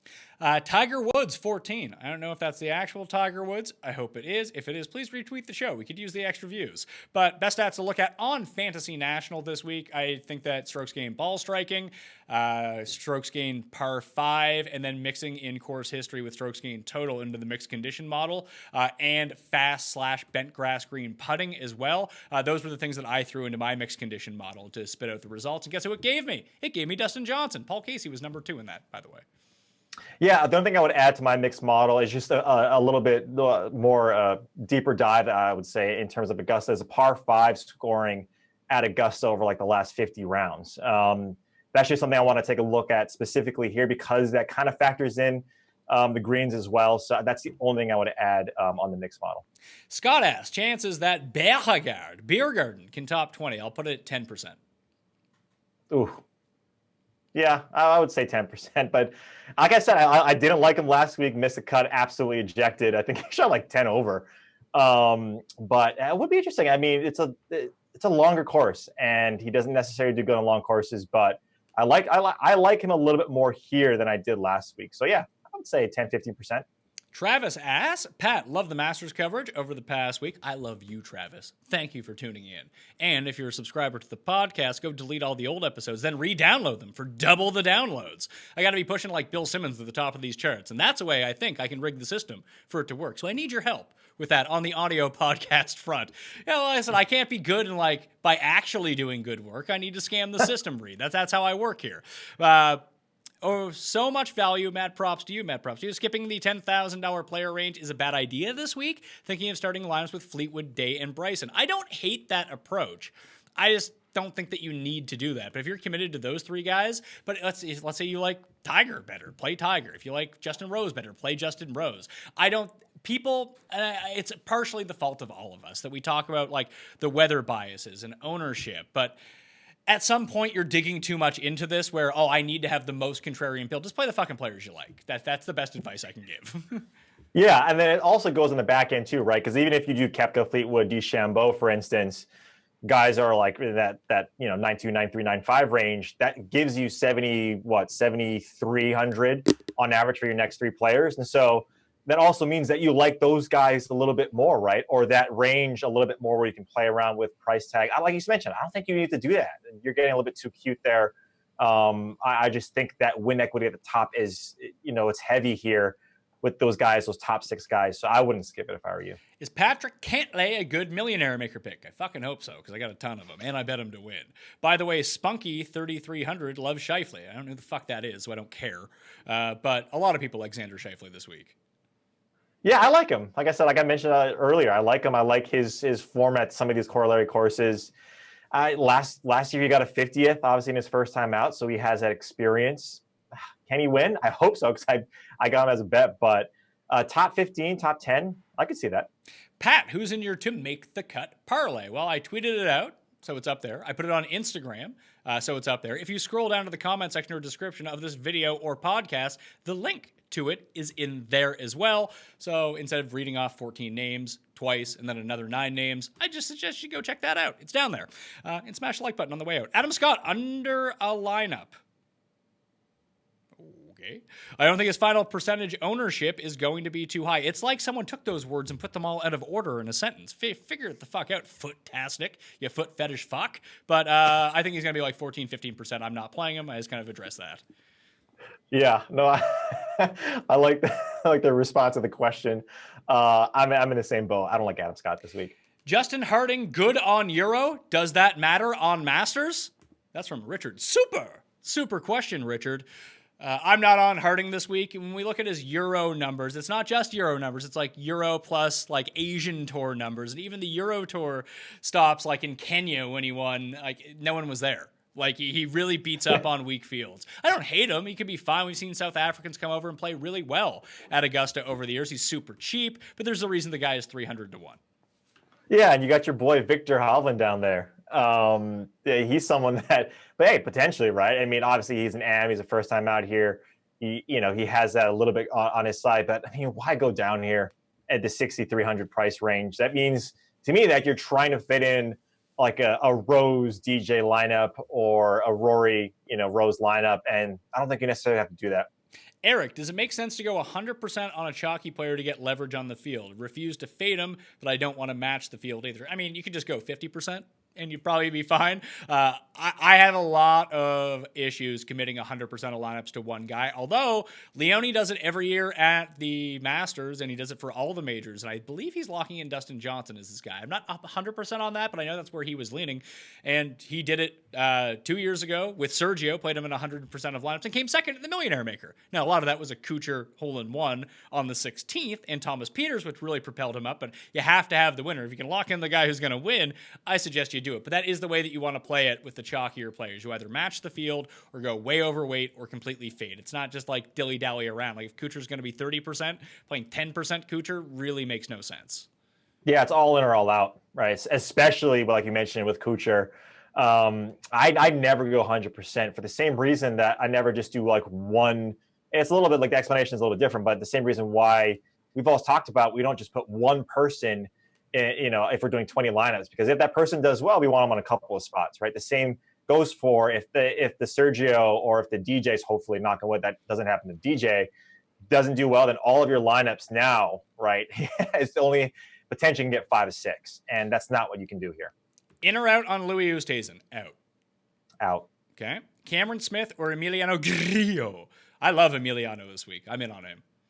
Yeah, I'm surprised with that. You're usually out on Grillo, but I like him as well. Yeah, I just like the way that his ball striking is top-notch. He putts really well on fast greens, and he's been pretty good at Augusta, to tell you the truth. Like for Emiliano Grillo, he's the lowest price guy that I have in DraftKings line. He's $6,600. Grillo is always a guy, and maybe this is just recency, right? Recent of what we see. Whenever he's chalk, he just absolutely murders everyone who owns him. So that scares me that a lot of people are talking of Grillo, because when he gets that chalk, when he gets close to that 8 to 10%, when he's usually in this price range, that's scary. Josh, am I crazy to be so high on Snedeker this week? I think he's a solid on this course. You're right, he is solid on this course. Snedeker's a fine play. I'm just not using him. We talked about him a little bit earlier on. Aaron, Stenson or Woodland? Which is the higher owned projection? I actually don't know. I assume it's Stenson because you have that course history narrative. That it's funny because Stenson was relatively under-owned last year because he had the bad course history and then came 5th. So I'm not saying Woodland can't have a good week here, but I have Stenson around 14%, Woodland around 10%. So you're getting a slight discount on Gary Woodland. Yeah, same here. If you just look at the course histories, right, I think that propels Stenson up in that 3 to 5% over Gary Woodland. Everyone knows, if you've been watching the show over the last 45 minutes to an hour, I like Gary. Fred Couples' price opens up a lot of doors, Reed, but is just hoping he makes the weekend enough, or will there be too many 6 of 6 lineups that it's not worth it? I think that there's going to be too many 6 of 6 lineups that it's not going to be worth it, unless like Rory misses the cut or Matt Kuchar misses the cut. Then that will throw a huge wrench into the 6 of 6 proceedings. But I just feel like it's a waste of a roster spot because you need the winner on your team. And spoiler alert, Fred Couples, great guy, might make the cut, not going to win the Masters this year. No. Out of the old guys, man, I always like Bernhard here. I like VJ. I think VJ, I bet him his Yeah. first round leader at 200-1, mainly for the top 5 each way on that one. That would be nice to pay 50-1 for VJ to be like second after day one. But he's like legit playing well this year, and he's not that old. And his like good form hasn't just been on the Sonors tour, it's been on the PGA tour. Yeah, exactly. And that gives that bump a little VJ. And both of these guys obviously have stayed in peak physical shape for their age. So if it's the old guys, you know, I like you mentioned VJ, I like Bernhard always, but you got to get 6-6 and don't spend too much time. Yes, obviously the 6,200 price tag opens up a ton of doors, but he's not going to win you the millie. He could if he comes like 9th. Yeah. But I still feel like that's such a unlikely outcome for him. Even when Bernhard was fire in that Willett year, he still shot 79 on Sunday. Like, people forget that part about it. They're like, well, Bernhard almost went. It's like he came like 20th. Yeah. Look, maybe if those scores, we know what the weather is going to be, right? We know that weather isn't going to be as inclement. And so the scores are going to be a little bit higher than what we thought. Maybe if it was more so in that wind, and who knows, right? With Couples, his ball flight's a little bit higher than usual. Maybe if that was the case, right, where the scores was lower, that you have a little bit more faith in a Couples or a Langer to get you into that millie winning, but not this week for me. We got so many questions in here. Reed and I are going to play some overtime here to try to get to every single question. I might even jump into the Facebook chat because I have it open right now to see if there's questions in there. So sorry for ignoring you. It's just hard to monitor, do all the talking, make the notes, look at all the stuff all at the same time. But I'm going to try it this time because it's the Masters. I got to bring my A game here, Reed. You're doing top-notch stuff today, so I got to match where your intensity level and professionalism is. You're not swearing like a fucking maniac over there like me. Who knows? I've been up for like 6 straight days. I'm very excited for the Masters to actually just start. So I can start my heritage research. Oh, that's nice. David says, heard some chatter on Wallace this week. Wallace? Where's Wallace? But first time playing here, would you take a chance on Wallace or do you prefer Thunder Bear? I like Wallace more because of the par 5 scoring, but I know you like Thunder Bear. I think that's a coin flip situation. Yeah. I mean, if it was, do you like Wallace? And that was the other question, then yes. But with that additional, I like Thunder Bear. Hey, guys. Thanks for the great content. Thank you for tuning in, Mario. It's a him. Mario. He's asking the questions. Who do you think is a better play, Hoffman or Mitchell ownership? Hoffman will probably be the most owned guy below $7,000. He might push 20%. Mitchell's coming in around 12% right now. I still actually prefer Hoffman to Keith Mitchell, though. Yeah, same here. I think a better question, too, might be like Hoffman or JB Holmes, right? Well, I think the answer is JB Holmes because JB Holmes exactly. JB Holmes probably going to win, so might as well take him. Yeah, and it's so interesting, right, with Hoffman is that we don't see him at all for like the last, year and a half. I don't know what that stat is out there, but he hadn't made like a top 10 or whatever, for quite some time. I know we talked about it, I think, a little bit earlier this season. And then obviously he shows up here, and of course, history with Hoffman is there. I would obviously go him over Keith Mitchell. But again, in that 6K range, I think we've said it quite a bit here. Holmes is the guy. Pick 2 between Cantlay, Matsuyama, and Kuchar. I'll go Matsuyama and Cantlay. Yeah, I'll go Kuchar and Decky. Vince says, is Finau going to be overlooked? I certainly hope so. I thought he'd be more popular coming in, but haven't heard much about him. The tee to green is really off. I've committed 20%? Actually, I can tell you right now. I have committed Finau, 20% of my lineups to Tony Finau to have him in there. I wanted to take some Phil, so I broke up my Phil shares into Phil and Finau because having 40% Phil seemed kind of insane. So I split it up into those 2. Yeah, yeah, exactly. Finau's coming in about 15 to 18% ownership, and so getting him in those 3 to 4 is matching the field. And I don't mind that. I really like Finau. Obviously, I liked him last week. He made the cut on the number and had a good run on the weekend, and that's what you want to see. Hopefully, actually, maybe if he wants to dislocate his ankle again and get another, hopefully the top 10 out translates to a top 5 if he does that. But hopefully he keeps it cool in the par 3 today. And I like Finau every week, so I don't mind that at all. Josh says, what are we doing with Gary Woodland? It seems like we're both. Did you say you're passing on Woodland? Because I am. No, I love Woodland. Okay, so you're in on Woodland. Yeah, in on Woodland. Course history doesn't scare you? Oh, it scares me quite a bit. but I got to live and die on the sword of Gary. Dylon asks, does the softer conditions take the shorter guys off the roster? I wasn't really targeting a ton of shorter guys anyway, just because I think that is the suboptimal way to build your rosters at Augusta, because you need the tougher conditions for the shorter guys to really... Now, I wouldn't say win, because a shorter guy can definitely win if the long irons are hot. It's just that degree of difficulty in terms of shot is much higher than you have the bombers who are hitting like 7-iron into everything. You don't want to be having the guys that have to hit 4-iron into everything. So I'm not really taking a bunch of shorter hitters, so I would lean bomber, yes, would be my answer. Yeah, same here. And when you just look at the shorter hitters, what game, a part of their game do they do well, and how does that translate here? Because if they can't hit the ball far, obviously they're going to have to do it somewhere else. If it's around the green, putting, right? The Zach Johnsons, obviously with the wedge play, he can win here. But we saw when he won, it was those, that low number. And I forget if it was even or -1 or whatever the final score was when he won. That's the type of conditions that you want for the shorter hitters. Jamie, how's it looking for rain? Bit of rain. I have the forecast and the expected forecast pinned at the very top of the live chat, so you can go check that out and let the forecast tell you instead of me about that. C-Score 2, feel that Brooks isn't 100% after watching his interview. I think Brooks might be trying to rope-a-dope us here. What's your take on Chambly was like triggered by Brooks on his... Brooks is basically on the same diet that I am, which is probably not good for a guy who's 4 inches taller and weighs 70 more pounds. But as Paul Shag pointed out behind the camera, he gets to play the Masters next year. Those pitchers, they last forever. You want to be as yoked as possible. Yeah, it's probably one of the better tweets of 2019 when the ESPN magazine, the body issue. They last forever, right? I think all of us would say, and of course Chambly would say that because he's never going to get in that physical, shape. Of course he would say that, and he has to. And I'm glad he made a stance on something, and that's what we would like from Chambly. But these guys are professionals. Like, they're not like you and I, where if we're on an 8,000 calorie diet, we're going to look a lot different. These guys are working out a ton. Brooks especially. I am not worried. And this is exactly what we want. This is exactly what we want for Brooks. I'm sure he's heard it. I'm sure someone has told him about it. Does that make me want to play him more? No, I already liked Brooks before this. Yeah, and I'm not using Brooks because he's Ander cursed, so we'll see how that works out. David, did you put a debutante bet on Wallace at plus 450? I didn't actually. I looked at the debutante odds, but there was him, Mitchell, Beauregard. There was just a bunch of them that were like plus 450, 5-1. I didn't like him enough amongst all those guys. I wanted longer odds on something, so I just didn't take it. Would you bet that at plus 450? No.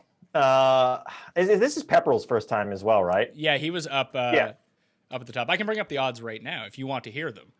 I do. It didn't do anything for me is the thing, and I don't want to bet stuff just to bet it. Wallace 4-1, Pepperell 4-1, Beauregard 5.5-1, Keith Mitchell 6-1, Wise 8-1, Tway 12-1, Harding 12-1, Landry, Long, like those guys 16. Yeah. The amateurs down at like 50-1, but didn't do it for me.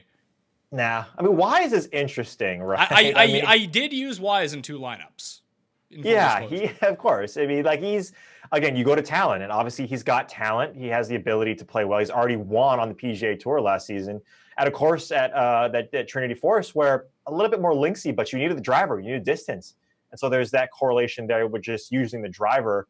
I like Wise. He just didn't make the player pool for me. That might be interesting over Wallace. But I'm not doing it.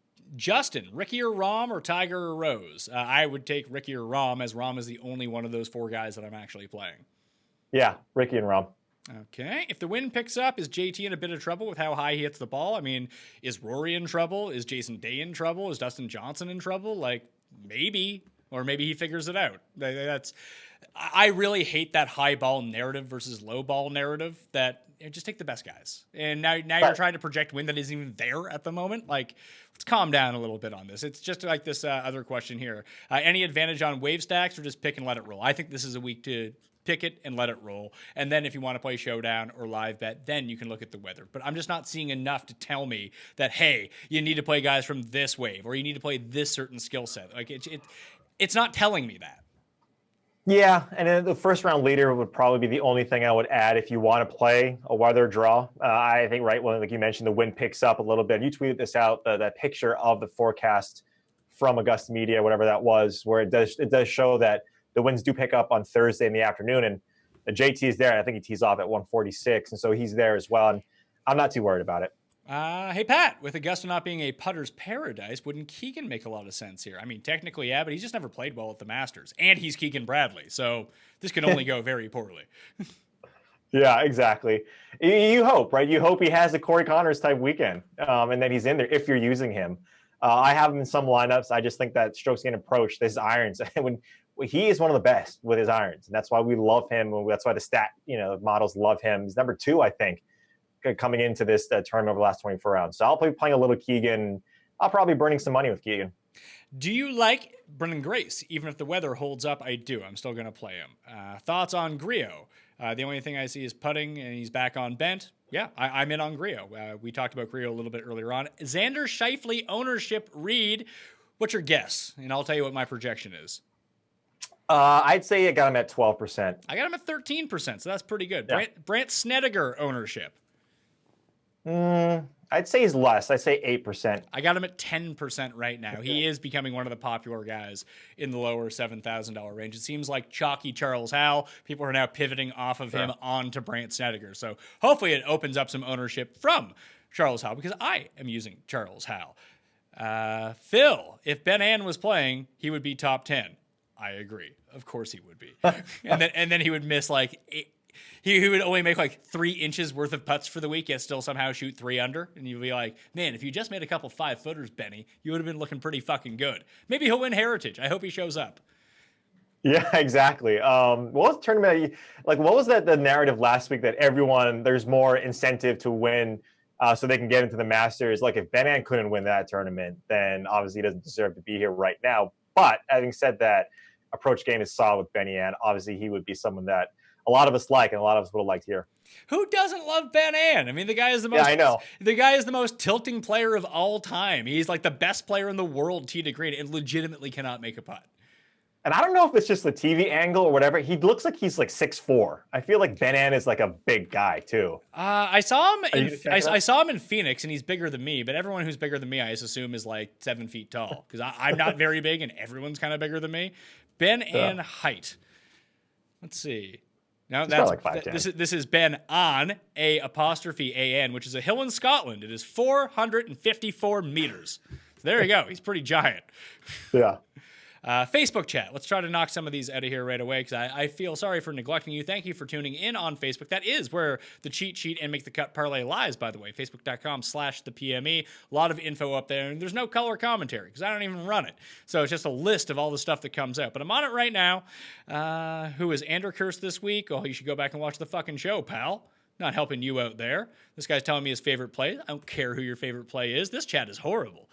Will Kisner be the highest owned player in that low range? No. Charlie Hoffman will be, right? Yeah. Charlie Okay. Hoffman. Thoughts on Corey Connors? I think he'll beat Mike Weir. Everyone's going to beat Mike Weir. Poor guy. I think he was on some learning, like one of those shows that they have on Golf Channel where he was teaching us how to hit a pitch shot. It's the last thing I've seen of Mike Weir.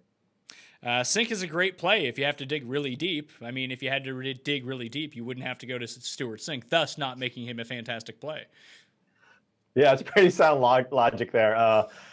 Look, Sink's, I think a lot of his equity ran out earlier this year and last season, so I'm out on Sink. How do y'all feel about Ian Poulter? He is not the longest hitter off the tee, but he is getting strokes off the tee, which I enjoy to see. He's played really well at Augusta, at least consistently over the years. I bet him at 80-1. I'm using him on DraftKings. It seems like people thought that Poulter was going to be chalky, and then no one talked about him, so I think he might actually come in at like 6%, 7% owned. Yeah, someone that I think we talked about earlier this season that we like at Augusta. I think he has the game here. He obviously scores on par fives. He's able to make birdies at a pretty impressive clip. And looking from a betting standpoint, I don't mind it at all. 80-1 for a guy that can really contend with the top players is not bad at all. DraftKings, right? I'm going a little bit elsewhere in that price range, obviously by Stenson, Cabrera Bale, RCB, not RBC. Some guys that I'd rather go than Poulter. Some ones from the bottom. Thoughts on Day? I don't like him. You don't like him, right? No, I don't. Do you like Snedeker or Wallace better this week? I like Wallace better. You like Snedeker better? Yeah, Sneds. Okay. Olesen or Beauregard? I like Olesen. Yeah, Olesen.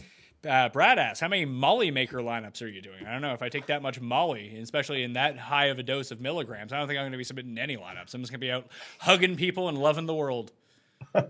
Doesn't sound like a bad idea. No, don't do that for the Cut Sweat show. I like how triggered you guys get with nothing induced in the system.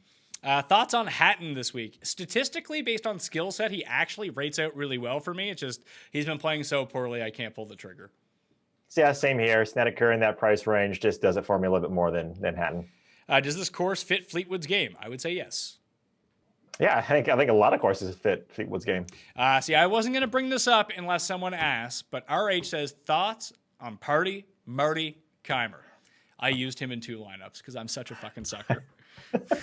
This is his last right exemption. It is, right? yeah. The last of his U.S. Open exemptions expires this year.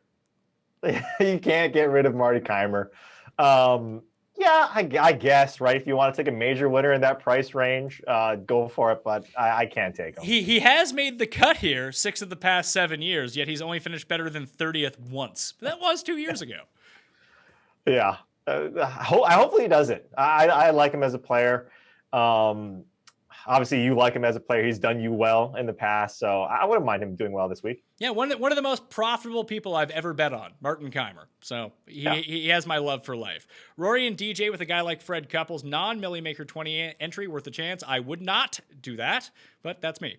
If you play Rory and Dustin, the fact that you have to play Fred Couples doesn't actually make a ton of sense because you can still play, because no one's going to be doing the Rory Dustin stack. So then that opens up the Kisners, the Hoffmans, the Charles Howells in that price range that you still don't even have to go down to Couples.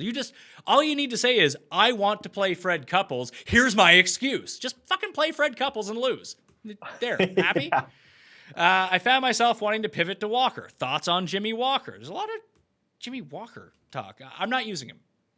Yeah, he looks like he's coming in about 9 to 10% owned in Fantasy National. If you look at people who are actually putting him in his lineup, I think when we look at course history and what he's done over the last 4 to 8 rounds, right? That's what you're really potentially looking at. He stats out decently in this range. Again, when you look at the guys around him, Sans Griot, I think he's a guy that potentially can stat out nicely for you because of his course history here.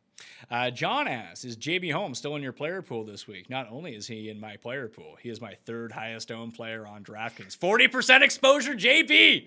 Woo! And he's in all of mine to make the cut parlays. When he shoots 85 day 1, I am going to be fucking livid. Yeah, tune in to the Cut Sweat show. That reason, that wouldn't even be a Cut Sweat show. It'll just be dead off the hop. Yeah, exactly. It'll be the Pat Mayo depression experience. Yeah. 40% JB, not bad at all. Like we mentioned, he can contend here, so I don't mind. I like it. Rachel asks, is Malk with a C live here? That would be Mr. Leishman. I think he is. Yeah. Always plays well in these type of tournaments, right? We've seen him last year it was where he was in one of the 2 final or 3 final groups, and he just couldn't make it in the back 9. But you like him. You like him at this course. You like him essentially at those par 5 scoring because he stats out really nicely. So he can contend. Yep. Philip asks, are there any other injury narratives besides JT's wrist and Siwoo's ribs? I'd say Brooks's anorexia is a problem. I should not joke about anorexia. He still is eating his 1,800 calories a day. No, yeah, he's like no injury. Don't worry about it. Yeah, so I think everyone's kind of fine here. Pat, what are your thoughts on Mike Weir this week? I don't know. Don't fucking blame him.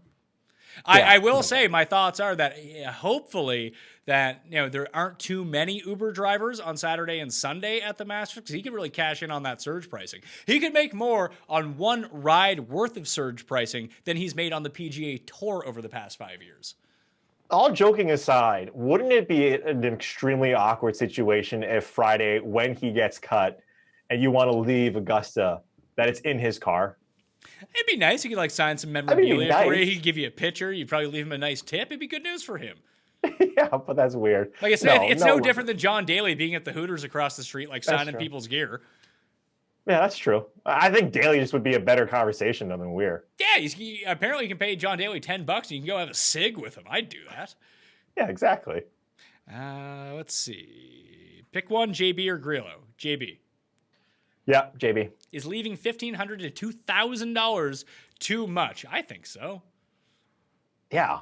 Again, that's trying to be a little bit too contrarian. Be contrarian with the lineups, like the players, and obviously use as much as you can. I think the most I've left off is about $400 or $500 at the check. But That's the most I've left off. Again, you can. If you really like some players and you want to leave $1,000 off, you can do that. I wouldn't advise it. Billy B says that Rose seems to be getting very little buzz. Thoughts on him? Despite the zero buzz, expect Justin Rose to be at least like 19% owned in the Millionaire Maker. Yeah, exactly. I mean, he's the number one golfer. And he's the third highest priced guy. He's going to be owned. Yeah, and he has an excellent track record. He's one of the favorites to win this tournament. Justin Rose is great. It's hard to make a cogent narrative against Justin Rose. It's just he's not a fun player to talk about. That's the reason for it. Yeah, and I think Feinberg mentioned this. He hates the Morgan Stanley across the hat, but man, he's making bank, right? He's doing well. He's getting a lot of sponsorships, and so for whatever reason, people love him. For that reason, I love him obviously because of what he can do on the golf course and at this course. And so, if you want to play him and you want to be over him, that's totally fine. Spieth down to 25-1, worth a look. Nope, pass for me. No Spieth. Do you like the strategy of having a right core lower and mix and match all the top guys? I try to do it the other way around, but if that's the way that you want to build it, go nuts. Yeah, I mean, it's an interesting strategy. I mean, you're going to have a lot more volatility and a lot more risk with those guys in your core. You can have risk at anywhere. You can get a ROM, someone who can eject and not do well and miss the cut. But you have more cut equity.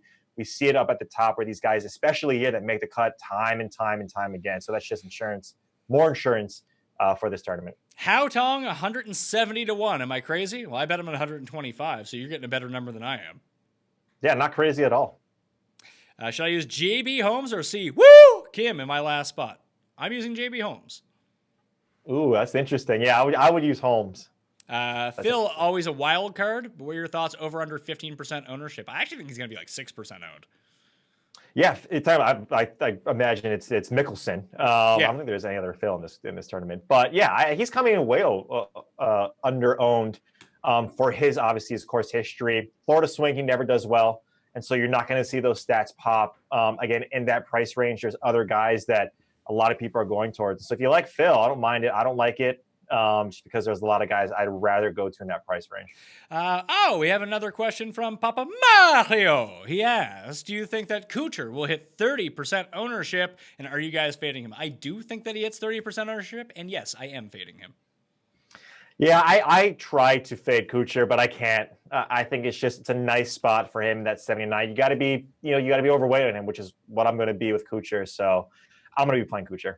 Is Adam Scott going to be chalky? And if so, who's your favorite pivot in that range? I think he's going to be chalky. He'll just have reasonable ownership. Like I said, like 13, 14, 15%. I prefer Finau. I prefer Phil. Or if you can get up to Molinari, that's the move. Yeah, exactly. I'll save somewhere else and go up to Molinari. Any thoughts on Webb Simpson? He actually does quite well in my model.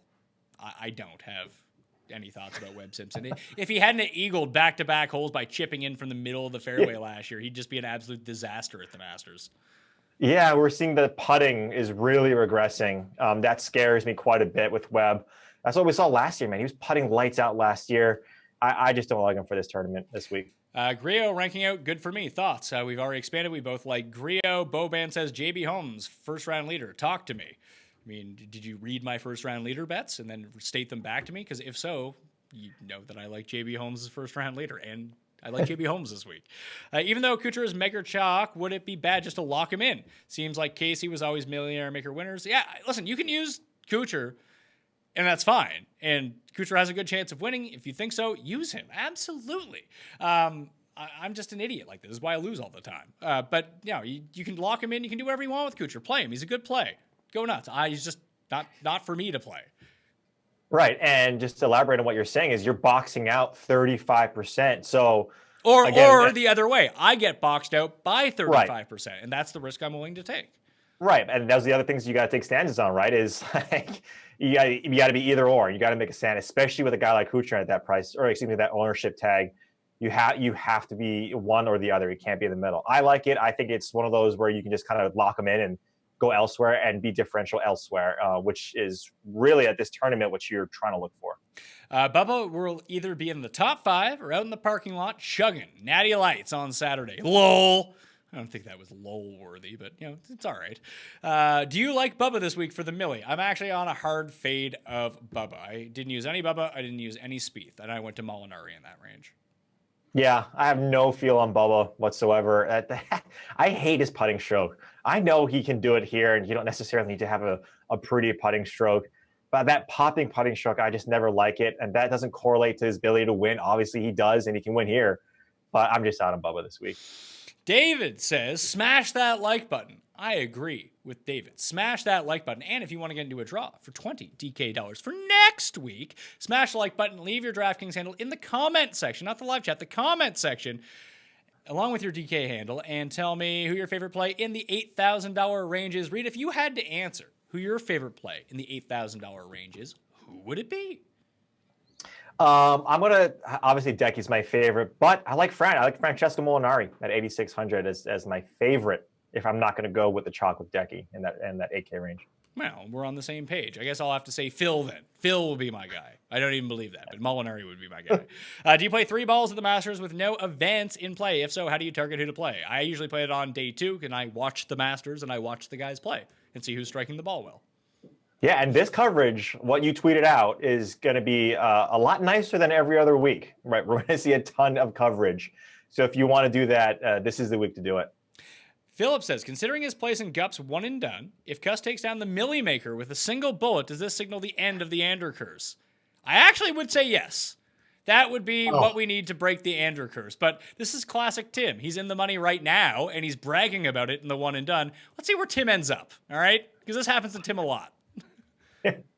Yeah, he's on a hot streak this year. That would be a day. I think that would be like when Jordan retired, if the curse goes away, because that's just there's so much strategy involved with that. But hey, you got to give it to Cuss. He's on a heater. John Burnett says, how many times has a player lower than 100 to 1 got inside the top 10? I'm not a fucking almanac. That's a question for Google, not me. Good God, just right off the top of my head. Well, the past 87 years of the Masters, even when betting was not legal, and betting, they had no odds on them. Like, come on, man, figure it out. Thoughts on Langer in your German accent? I think he is very super cool.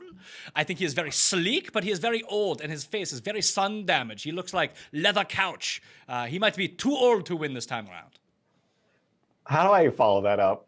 Anything? Yeah, what Pat said. The oldies, I think. I'll go him, then VJ. But yeah, just play that back on repeat. That should be your ringtone when you can record stuff and have it as your ringtone. That should be it. The chat jumped on me. I think Rom, well, this guy entered his 8K pick and pick in the live chat. That's going to get you banned for life, because that's exactly what I said not to do. Eric, figure it the fuck out. I think Rom will be rattled by the huge crowd that'll be following Tiger. That's fucking great, man. Congratulations on what you think. Pat, sorry for the terrible name. My kid changed it. How's the kid? Kid is good. He's got hot picks this week. I love CH3 this week. Maybe too much? I don't think so. I mean, if you're playing 100% CH3, probably too much. I do think he's a pretty good price, though. Yeah, and he makes a cut in like every single tournament. So if you want that down there, he's the guy. Outside of Charlie Hoffman, CH3 is that guy to make the cut. I'd have the most trust in CH3 in that regard. Which of these players do you think will be the least owned? Thomas Fleetwood or Thomas Casey? Thomas Fleetwood, I think. I think Casey will be slightly more owned than Fleetwood. Yeah, same here. I think Fleetwood gets talked up by everyone in the industry as well as a guy who should win one of these majors this year. Well, it's funny because like Casey, Fleetwood, and Rose, I mean, they're all British for one thing, but they're all just going to carry ownership because people love to play them every week. Yeah, exactly.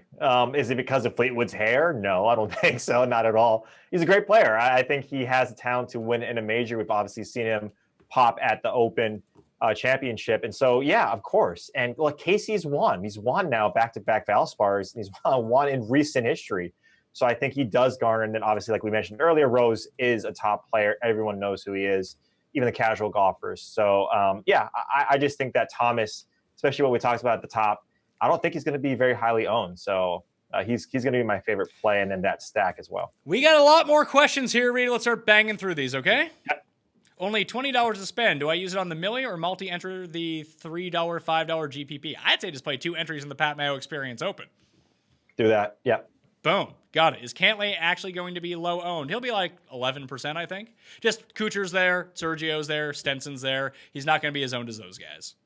Yeah, and there's not many bunkers here, so I don't worry about Cantlay too much. There's a lot of bunkers around the grounds. I'm just kidding. Yeah, there are a lot of bunkers, but Cantlay's a great play. Any top tier players you feel might let you down? I mean, they won't let me down, but if Tiger plays poorly, it's not going to affect me. It'll just affect you people out there and my viewing experience, I suppose. Rahm is a guy I'm fading, so that wouldn't hurt me if Rahm doesn't do that well. Any love for Hovland from Oslo on DK? No, I'm not taking an amateur on DK. No.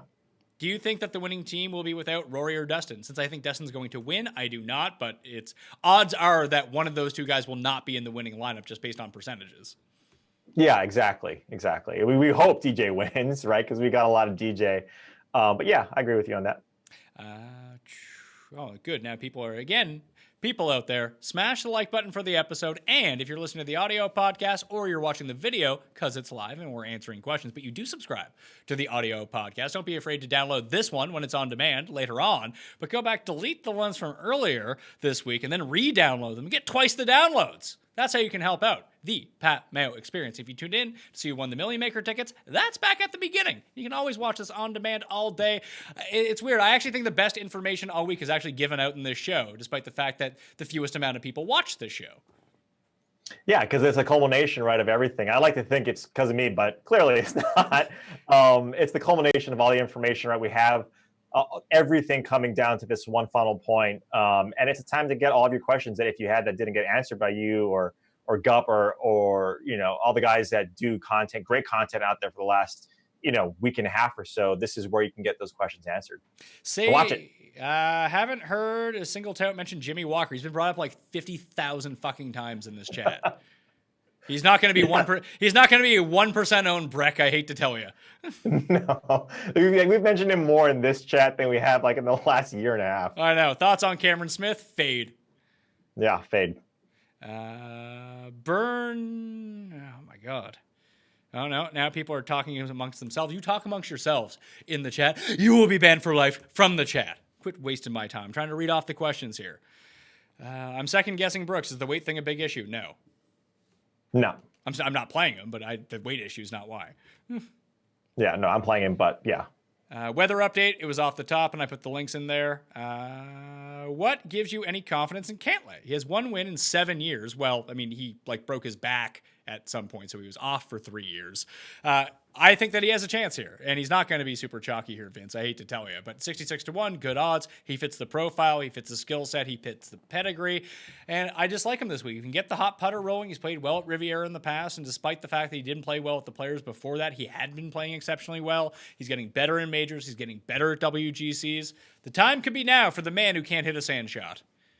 Yeah, go with the long irons too.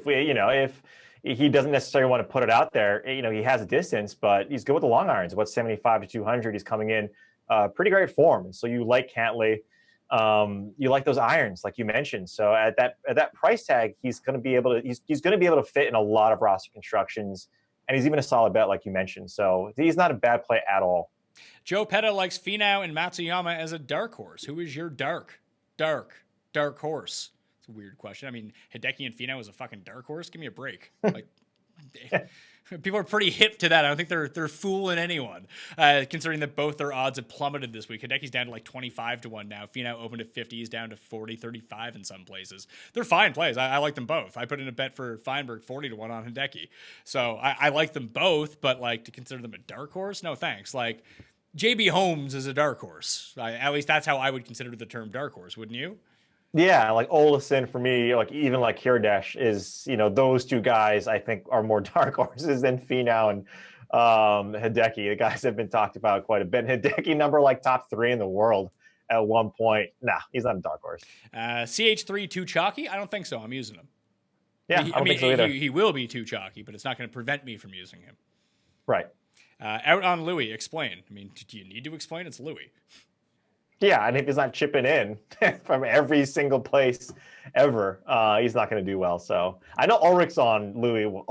He bets Louis every single event. That'd be like me telling you like Siwoo Kim and Luke List are the plays this week. That's what comes out of Ulrich's mouth. So yeah, exactly. So if you want reasons why to play, go to Ulrich's page. And he does, yeah. Just ask Ulrich why you should play Louis. He's got it all for you, and he makes a compelling case. My case against him is that he's gained all of his strokes around the green and putting putting recently, and eventually that just goes away. You need to be a good ball striker to win this.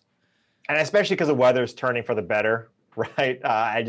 If I needed more reason to be out on Louis, it'd be that too as well. Yeah, your pick to win outside of the top 4: Rory, Dustin, Rose, and Tiger. I got Bryson. Outside of the top 4, I got Ricky.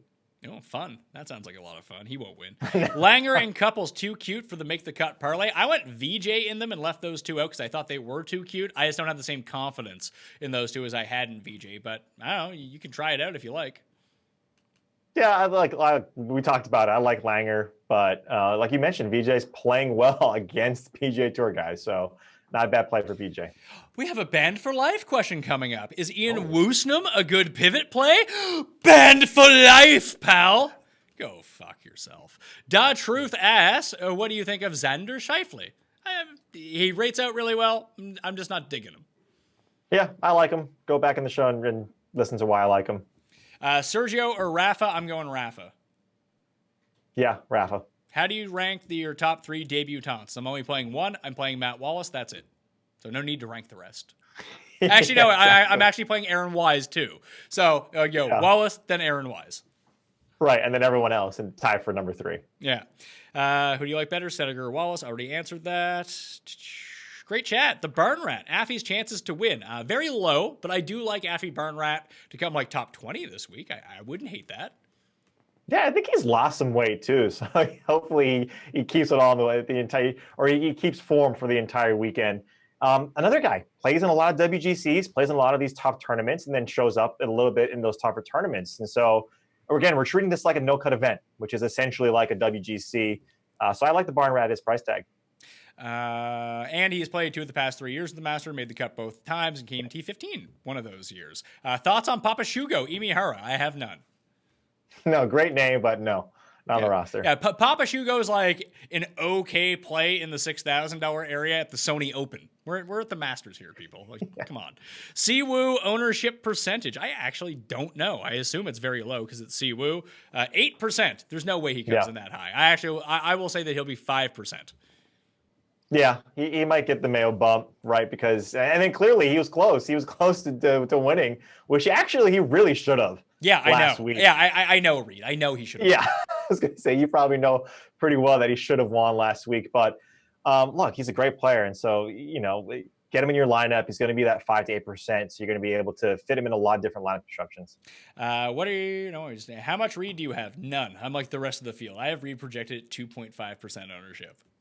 Yeah, man, if there's one person that's an easy fade, it's maybe though, but like that's exactly what we said last year and he won. That's true, but he's got someone on the back. I forget who he instilled as his coach when he's never had a swing coach before, and just like all the tinkering that he's doing. Yeah, I get it, but even also too, we always talk about past winners who might have too many obligations beforehand. Again, that's a narrative that you can do what you want with that information, but I just think he's in really bad form, more so than last week or last year. Cam Smith projected ownership. I actually have him at 7%. People are like not scared that he's been playing like ass. Yeah, he showed up a little bit here, right? Yeah, he's been playing like garbage. They like the around the green game, I guess, but I'm out. Kisner or Kim in my last spot. I like Woo. Kim. Yeah, Siwoo for me as well. I should give a good one. Woo! Kim. That's much better. What about the lefties like Mickelson? Like we're just now getting we're getting too much here. Oh no, great! People are filling up the chat. You know what? You guys have filled up the chat enough with not questions that we're going to end this. Had enough of this. We're turning this car around. Yeah, it just you people took advantage of the chat. And that was the end of it. I don't like it at all, Reed. Don't like it one bit. That's not a good way to end, but hey, look, I mean, this is great content. Yeah, we've got to give a hand to Pat Mayo, all the great stuff that you've done. I mean, look at all the stuff that you've done, right? You put the Millie Maker show came out way early, all the stuff. You released all that stuff early on Sunday. So, I mean, if you guys are out there and if you haven't already, give this guy a hand. It's because it's the stuff that you do. It's like you never sleep. So we appreciate it. I do it, Reed, because I love it. And also, they pay me to do it. Good. So I got to get ahead of everyone on this stuff. So please join the Pat Mayo Experience Listeners League. The link is in the description and comment section of this video. We need to get to that 10,000 marker so we can guarantee $100,000 again for the PGA Championship. You wouldn't want to miss out at that. A very flat payout structure, only $10 to enter, 3 max, no rake. It really, truly is the best tournament on DraftKings. Smash the like button on the way out, and if you've downloaded and listened to the audio podcast already this week, go back and re-download them so we can get double the downloads. That would be absolutely fantastic, and the best way you can do to help out this show. And we keep it coming at you for free because that's what we do around here. What's not free is Fantasy National, but it's not expensive either. And if you do want to have a chance at winning here or constructing a lot of lineups or want to do your own research because you think Pat's a fucking moron and doesn't know what he's talking about, you might be right about that. But Fantasy National, it's not going to lie to you. It's just stats. There's no selling of picks. It's information to you to use to make your best decisions and all the tools to implement things efficiently and easily. So fantasynational.com. Check it out today. That will do it for Masters Week. I'm just out of my mind here. Like, Reed's kind of right. I haven't slept in a while. I just want the Masters to start. I can kick back and enjoy everything. So thank you all for tuning into Masters Week. Thank you all for downloading the shows, watching the shows. I'm joking around in the chat here. Thank you all for asking your questions. We actually just have to leave. It's not because of the other stuff. Anyway, I really do appreciate it out there. Hopefully we can get some winners this year, but if we don't, I hope it was entertaining for 8 hours nonetheless. And hey, that was good enough for the waste of the $50 on whoever you bet on, all right? I'm Pat Mayo. Thank you for watching. Someone go win the Millionaire Maker and then tweet me the screenshot so I can take credit for it, all right? I'll see you next time.